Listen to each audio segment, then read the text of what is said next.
बिस्मिल्लाहिर्रहमानिर्रहीम। अस्सलामु अलैकुम। आप देख रहे हैं K92 न्यूज़ और मैं हूं नाइला भट्टी। शामिल करते हैं आज की अहम खबरें।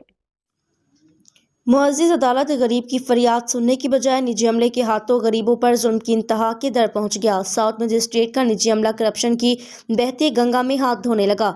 ट्रेड लाइसेंस डिपार्टमेंट के अफसरान और साउथ मजिस्ट्रेट का निजी अमला मिलकर खुलेआम रिश्वत बाजार का धंधा शुरू कर दिया गया, जिससे रोजमर्रा के गरीब पठारेदार मुकम्मल तौर पर मुतासर कर दिए गए।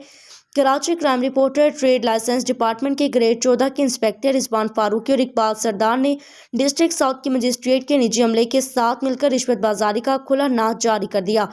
जराये ने बताया कि सदर टाउन यूसी 24 और यूसी 25 में लगे पठारों से रोजमर्रा की जिंदगी बसर करने वाले गरीब मतवसत तबके के आम शहरी को ट्रेड लाइसेंस डिपार्टमेंट 5000 रुपये रिश्वत वसूली या फिर चालान दिए जाने से गरीब मजदूर तबका जिंदगी की आखिरी सांसें भरने तक पहुंच गया।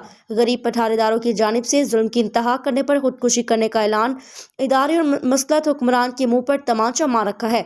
गरीब पठारेदारों की जानिब से चीफ जस्टिस ऑफ पाकिस्तान से मोदबाना अपील की गई। महंगाई के इस दौर में मजदूरी करके 2 वक्त की रोटी कमाने दिया जाए, ये कैसा कानून आम शहरी पर मुसल्लत किया जा रहा है, पहली बार सुनने में आया।